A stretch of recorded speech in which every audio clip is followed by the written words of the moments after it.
እንትን ላይ ሰርተሃል። እኔ ራሴ በጣም ነው ሰርፕራይዝ የሆንኩት። ያረፈዳ አራዳ ላይ ኦርጋን እየተጫወትክ ሸዋፈራውና ሰብለ ነፍሷን ይማረው ሰብሊ የሰሩበት እንትን በጣም የሚያስቅ ነው። ባልና ሚስት ናቸው።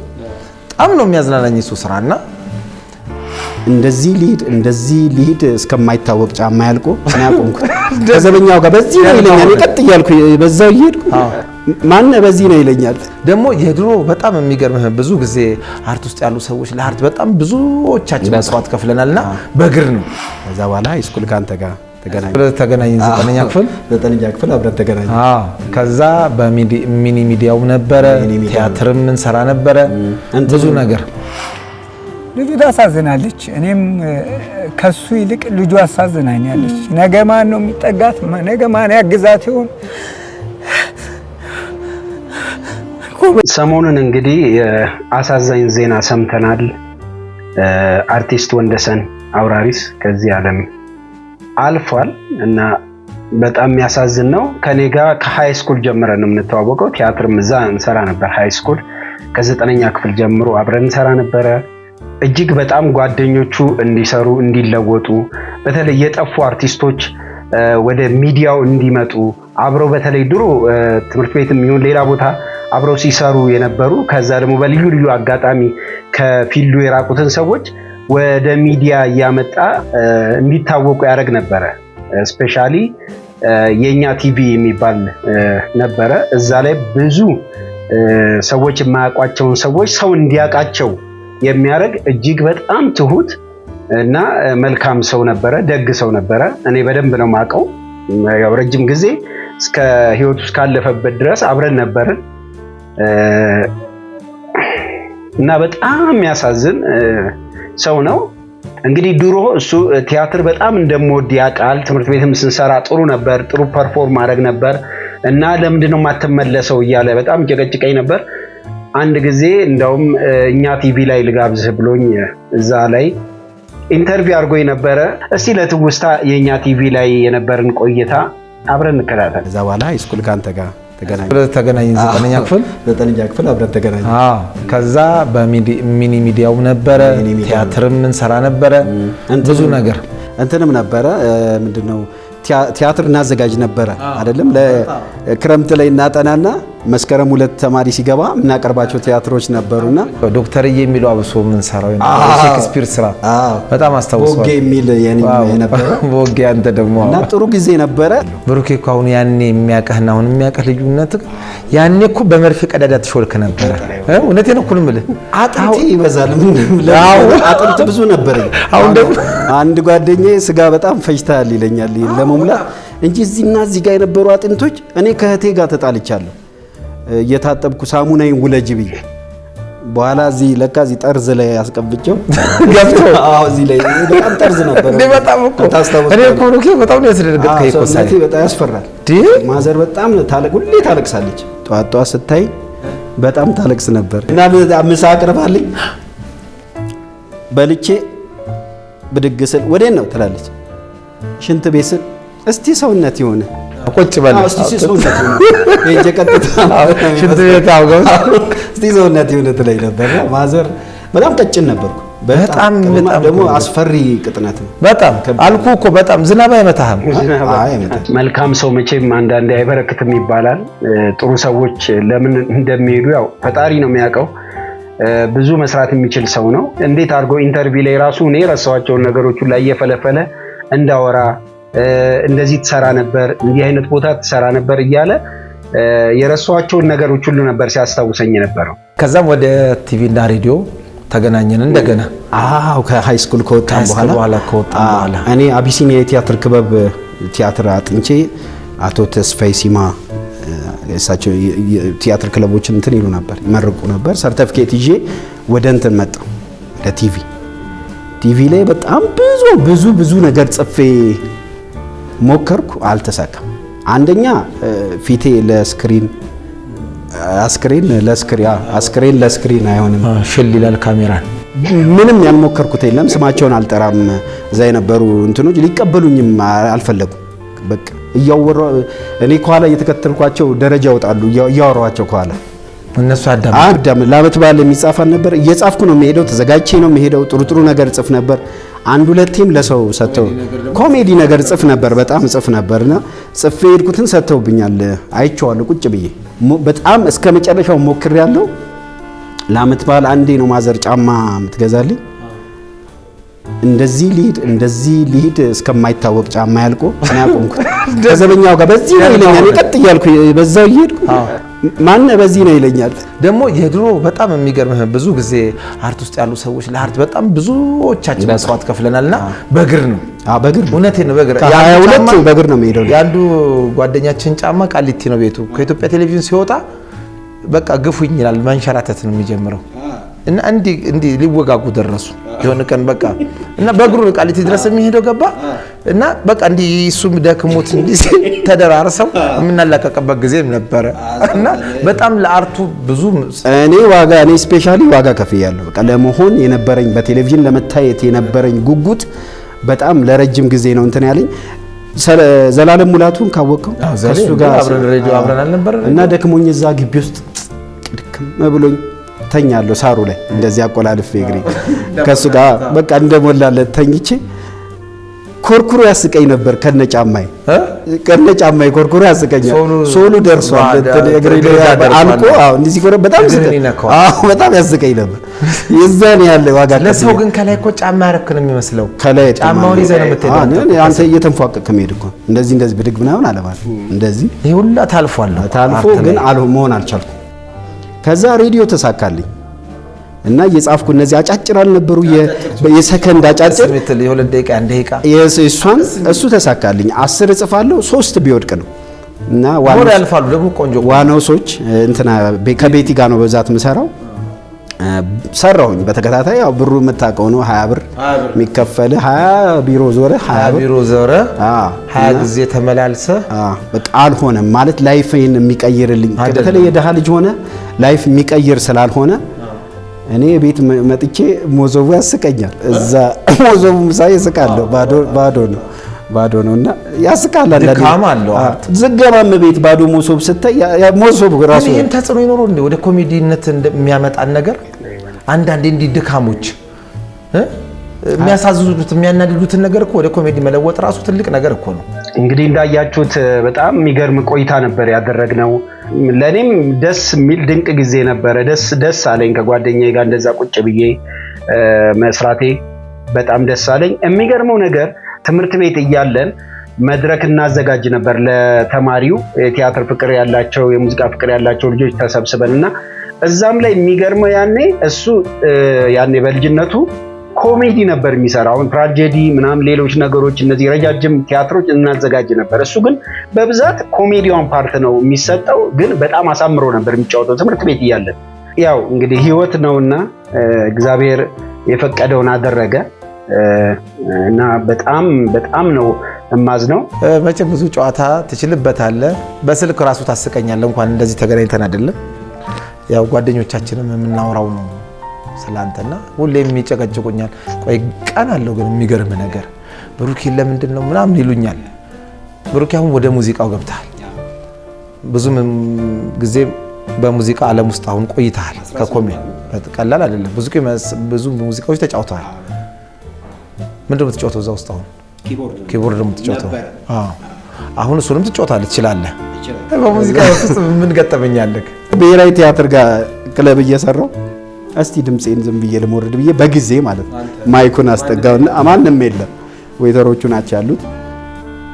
ትዝታ ይዞትን ምናምን ዝል ለካ ባለቤቷ ደጅ ሆና ትሰማኛለች። ማን ነው አለች። ብሩክ ነው አሏት። ዝም ብላ ያዘች። ሌላ ቀን ባንኮኒ ላይ ቁጭ ብላ እየሰራን ነውና ጋብ ብሎ የሆኑ ሁለት ሰካራሞች በጣም ይለፋደዳሉ ምናምን እያሉ ባንኮኒ ጋር እሷ ሂሳብ ጋር ትቀመጥ። ከዛ ላይ እንደዚህ ያለችና ይለፋደዱባት። ብሩኬ ያችን እስቲ ልቀቅባቸዋል። በቀደማ መልስ አልተቀበሉ ወጡ እንኩ እያለች ወይተሯ ከኋላ እና እንደ ውሻ ትጠቀማት ነበር። እሷ ልቀቅባቸው ትላለች። ሰው በዛ ነበር የምናባራ። ይወጣል መዘጋቱን በዛው ትናገር። በቃ ያውቃሉ። የሚገርመው ትምህርት ቤት አብረን ስንሰራ ከነበረው ውስጥ ትምህርት ቤት ውስጥ ቲያትር አብረን ስንሰራ ከነበረው ውስጥ ኤሽታኦል የሚባል ፊልም ያያችሁ ካላችሁ ኤሽታኦል የሚል ይሄ አሁን በምስሉ ላይ የምታዩት ፊልም እና ይሄ አክተር እዛው ትምህርት ቤት አብረን ከወንደሰን ጋር እዛው ከ9ኛ ክፍል ጀምሮ አብረን ስራ የነበረ ልጅ ነው እና እሱ እንደውም ቴሌቪዥን ላይ እየቀረበ አንዳንድ ነገሮችን ይሰራ ነበር። አልጠፋም ካርቱ ሹፌር ነበር፣ በሹፍርና ሙያ ነበር የሚተዳደረው። ግን ቲቪ ላይ እየቀረበ እነዚህ ማህበራዊ የሆኑ አጫጭር ነገሮች ይሰራ ነበረ። እሱም የሚገርመው ከ3 ዓመት በፊት ነው የተለየን። እንደዚሁ ባልታወቀ ህመም ድንገት ነው እሱንም ያጣ ነው። ሌሎች ደግሞ አሜሪካን ሀገር፣ አውሮፓ እነ ሰላማዊት አድማሱ የሚባሉ ብዙ ናቸው። ሶለን የምትባል ልጅ፣ በርካታ ልጆች፣ የሚገራርሙ ልጆች አብረውት ይሰሩ የነበሩ። እንደውም በቅርብ ጊዜ ተሰባስበን አንድ ላይ ድሮ ስንሰራ እዛ ትምህርት ቤት ስንሰራ የነበር ነው ምስራቅ አጠቃላይ የነበርን ልጆች አንድ ላይ ሆነን አንድ የሆነ ነገር እንስራ ይል ነበር እሱ። በተለይ ሰላም ለምትባለው አሜሪካ ላለች ጓደኛችን እንደዚህ ይላት ነበረ። በቃ አንድ የሆነ ራሱ ወጥ የሆነ እኛንም ሊያስታውስ የሚችል ቲያትር ነገር እንስራ ይል ነበረ። እንግዲህ ያው እግዚአብሔር አልፈቀደም። እንግዲህ ድንገት ነው እንዲሆናል ብለን አንኖርም። ድንገት ነው ያጣ ነው። እጅግ በጣም የሚያሳዝን ነው። እንትን ላይ ሰርተሃል።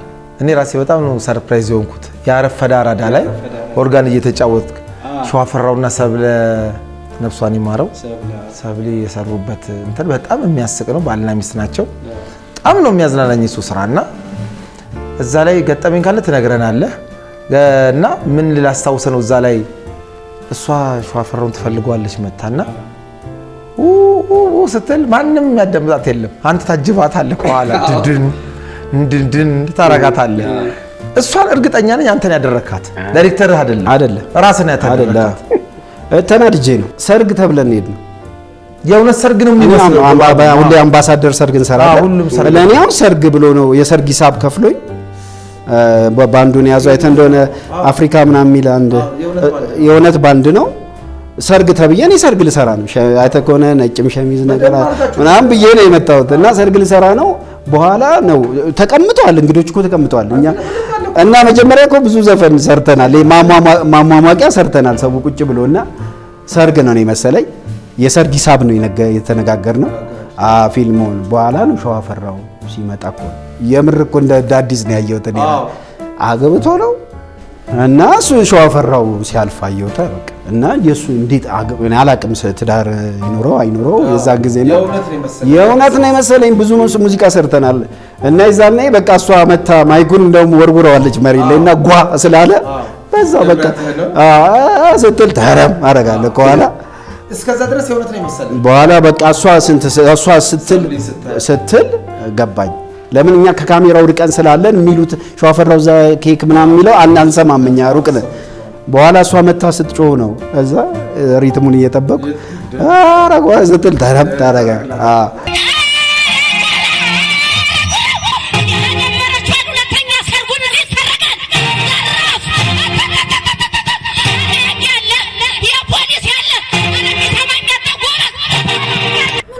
እና እኔ ብትሰማቸው ሙዚቃዎቹን ብትሰማቸው ብሬን ምናምን የሚል ነው የሚመስል።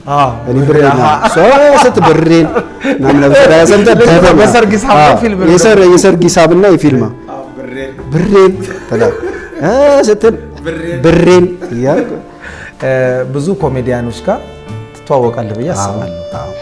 ከማርቆስ ጋር ወደ ኮምቦልቻ ባዛር ልትሰሩ ማርቆስ ኮሜዲ ነው ገጠመኛችሁ? ምንድነው? ባዛር ነው እንትን ላይ ኮምቦልቻ ነው ባዛር ልንሰራ አንድ ላይ ከዚህ ሄደን ሙዚቀኞች አሉ። እሱ ኮሜዲያን ነው ከታዋቂ ዘፋኞች ጋር ነው እየሄድን ነው። እና ደብረ ብርሃን ላይ ስንደርስ አንድ ስሙንም አልጠቅስም አንድ ጓደኛችን እኔ ብመለስ አለኝ። እየሄደ ደብረ ብርሃን ላይ ቁርስ እንብላ ብለን እኔ ብመለስ አለ። እንዴ እዛ የተጠበቅ እንዴ ነው የምትመለሰው? አይ ምናምን ብዬ እሺ ብሎኝ አብረን ቁጭ ብለን እየሄድን ደብረ ሲና የምትባል ሀገር ላይ ስንደርስ ቆመ። ሽንቴን አለ። ሜዳ ነው ገበሬ ማሳ ያለበት ሽንቴን አለ።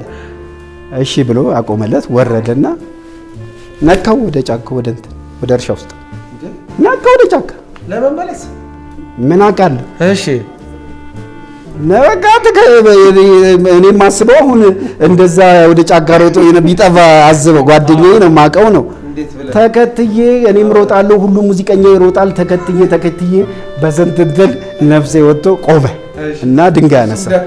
ድንጋይ አንስቶ ሪል ታሪክ ነው ማለት ድንጋይ አንስቶ እንትን ይላል። እንዳትጠጋኝ አለኝ።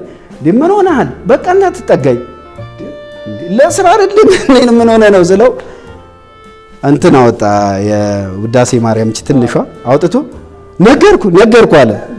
እኔ እኮ እንትን አለኝ። መጡ ምንድነው የሆንከው ስል ልታርዱኝ ነው የምትወስዱኝ አለ። እንትናም ነበረች ነገራችን ዙሪያ ሻብይ አዲስ አበባ አይደለች? እሷም ነበረች እኔ እንደኔን አታውቅኝም ምናምን ብላ አባብለን እንደዛ አይደለም ብለን ወደ ቀበሌ ለግብር ይዛችሁት የምትሄዱ መስሎ ምን አውቃለሁ። ፖሊስ ጣቢያ እንሂድ ተባለ። እዛው ደብረ ሲና የሆነ ፖሊስ ጣቢያ ውስጥ ቁጭ ብለን ፖሊሱ እየጠየቀው ምንድነው ሲል ሊያርዱኝ ነው የሚወስዱኝ አለ። በጣም ደነገጠ ሰው ነው። አዎ ከዛ እንዴት ምናምን ሲባል ማርቆስም ሁላችንም ገርሞን ነው የምናየው። ማለት እንደዚህ ወዲያው ሲቀየር ገርሞን እያየን በቡዳ በልተውኛል። አዎ ይጽፋል በቡዳ ማን ነው ከዚህ ውስጥ የበላ ሲባል ማርቆስና አንድ ሌላ ዘፋኝን ሁለቱን ማርቆስ ስፔሻሊ ቀጭን ስለ አመነ ፖሊሱ አመነ። ማርቆስ ከቻቻ ነውና አይበላም ብሎ እንዴትም ሰውነቱን አንዳንዴ በቡዳ ስትበላ የተሻለ ትወፍራለህ ከምግቡ። ከዛ ማርቆስ ተናደደ። እንዴት እኔን ለይቶ አለ ምናምን እንሂድ ተብሎ የሆነ ሀገር ላይ በፖሊስ ተመደበልን አጠገቡ እንዲቀመጥ ያርዱኛል ስላለ አበልን ከፍላለን ተብሎ እስከ ኮምቦልቻ ሜዳ አብሮ ፖሊሱ ይሄድን የሆነ ሸዋሮ ቤት ነው ምናምን ስንደርስ ምሳልም በላ ሁላችንም ወረድን። ደክሞናል። እዛ ስንንገላ እኔም ሮጬ በጣም ደክሞኛል። ከዛ ምሳልም በላ ስንል ማርቆስ ሮጦ ሄዶ ቀድሞ ገብቶ ምግብ ቤት ውስጥ እኛ ምግብ እንትን እያልን አምቦ አዞ ቁጭ ብሏል። ማርቆስ አምቦ አዞ ቁጭ ብሏል። የሆነ ጓደኛዬ ከኋላ መጣ። ብሩኬ እርግጠኛ እሱ ነው የበላው አለኝ። አምቦ አዞ አለ ሊያወራረሽ በቃ ሳትበላ እሱ ነው አለ። በቃ ሰና እሱ በጣም አረሳው። እንደዛ ይችኛው እንትን አረሳው። ከዛ ልጁ ደረስ እንደሴ እንት ኮምቦልቻ። ከዛ በኋላ ምን ሆነ? ፌክ ነው ማለት ልጁ እዚህ ባዛር ተነጋግሯል። አዲስ አበባ ኤግዚቢሽን በዚህኛው መንገድ መመለስ ነበረበት። ተመለሰ ከኮምቦልቻ። ምክንያቱም በማግስቱ እኛ እዛ እየሰራን እሱ እዚህ እየሰራ ነበር። አመመኝ ከሆነ በአንዴ ቡዳ ደግሞ ይኖራል ትንሽ ጊዜ ካንተ ጋር እንጂ በአንዴ ለኮንሰርት ለቆ ለእንትን ይዛል። አይዘን ቡዳ ኤሌክትሪክ ነው ለእንትን ይዞ ይለቅ። ይሄ አይደል ቡዳ ይለቅ። ቡዳ አብሮ ኖሮ ነው ይለቅና ማርቆስ ገዛ በኋላ እንደዚህ እንለዋለን። ግን አልወፈረም። አይተውኮነ በስካው ያው ነው አንድ አቋም በህይወት ላይ ምግብም በልቶ በቡዳም በልቶ ያው ነው አቋሙን አይለውጥም። አንድ አይነት እሺ ተመልካቾቼ እንግዲህ የኮሜዲያን ወግ እንግዲህ ይሄው ዘና ፈታ ያደረገን ነው ከብሩክ ስዩም ጋር። እንግዲህ ደግሞ እስከ ፕሮግራማችን መጨረሻ ደግሞ አብራችሁን እንደምትቆዩ ተስፋ አድርጋለሁ። ይሄ ጨዋታ አያመልጣችሁም። ከኛ ቲቪ ጋር አብራችሁ ቆዩ። ኪቦርዲስት ነው እንደኔ። ኪቦርዱን መሸጥ ፈለገ። የሚገዛው ልጅ ግን ስለ ሙዚቃ የሚያውቀው ነገር የለም እና ኪቦርዶች አንዳንድ እንደዚህ ቃታው አንዷ ሳትገባ እንዲህ ሳትወድቅ ሳትሰበር ስትነካው ግን ድምጽ የማይሰጣል ተበላሽቶ ግን ድርድር ያለ ነው። ይሄ ተበላሽቶበታል። ሊሸጥለት እጄን ይሄ አለው ሊፈትሽለት ያው ስማው ብሎ ፍሉት የሚባል ድምጽ ላይ ያረጋልና ይሄው ብሎታል። እጁን ነው የሚያው ልጁ ፐረ ደረረ ደረ እቺኛውን ብሎ አስገብቶ የሸጠለት ልጅ አለ። ያቺ ተበላሸችው ቁልፍ ያለ አሁን እንግዲህ ያው እቺ አንድ ልጅ አለችው። እንግዲህ የኢትዮጵያ ሕዝብ እቺን ልጁን ብቻ መመልከት ነው ከዚህ በኋላ ሁላችንም እቺ ልጅቷን ብቻ መመልከት ነው ያል በቃ ያኛው አክትሟል ቀርቷልና ልጅቷን ከዚህ በኋላ ለማገዝ መሞከር ነው በቃ የሆነ ሆኗል ሁላችንም ተረባርበን ልጅቷን ብንደግፍ የሚል አስተያየት ነው ያለኝ ጓደኞቹ በእውነት በጣም አዝነዋል ልጁ ታሳዝናለች እኔም ከሱ ይልቅ ልጁ አሳዝናኛለች ነገ ማን ነው የሚጠጋት ነገ ማን ያግዛት ይሆን ኮሜዲያን ማንም ይፈልገዋል መንግስት ይፈልገዋል ድርጅቶች ይፈልጉታል የተቸገሩ ሰዎች ይፈልጉታል እሱ ካለፈ በኋላ እሱና ቤተሰቦቹን የሚፈልገው የለምና እቺ ልጅ ምን ትሆናለች ነገ ማን ያሳድጋት የሚለው ነገር ትንሽ ያሳስበኛል ባለቤቱ የሚያግዛት የለም ስራ የላትም ታሳዝናለች ከወንደሰን አሟሟት በጣም ያሳዘነን ምንም አለመኖሩ ነው ምንም ይሄ ነው የሚለው ቋሚ ነገር ነገ ልጁ ምሳ አቋጥራ የምትሄደው ምንም ነገር የለው ይሄ ለሁላችንም ኮሜዲያን ያሳስበናል ገንዘባትን ሳይሆን የምናገኘው ለሌላ ሰው ስለምንሰጥ ሁላችንም ባዶ ነን ከውቀት ውጭ እና ወንደሰን ያሳዝነኛል እኛ ሀገር አርቲስት ሰርቶ መጨረሻ ያው የሚጣልበት ነው አሁን እንደውም በቅርብ ጊዜ ትንሽ እንደው የመደገፍ ነገር ይታያል እንጂ በፊት ስናጨበጭብ ስንደሰትበት የነበረ አርቲስት ሁሉ የማይሆን ቦታ ወድቆ የሚያነሳው ወገን ዘመድ አጥቶ ነው ብዙ ጊዜ የምናየው አሁን ግን ጓደኞቹም ሆነ የጥበቡ አድናቂዎች ቤተሰቦቹን እንድትደግፉ በእግዚአብሔር ስም ጥሪ ያቀርባለሁ በተረፈ ላዘናችሁ ወዳጅ ዘመዶቹ ጓደኞቹ የኢትዮጵያ ሕዝብ የጥበብ አድናቂዎች በሱ የህልፈት ዜና ልባችሁ ለታመመ መጽናናቱን እመኛለሁ ለሁላችሁም መልካም ጊዜ ይሁን ቻው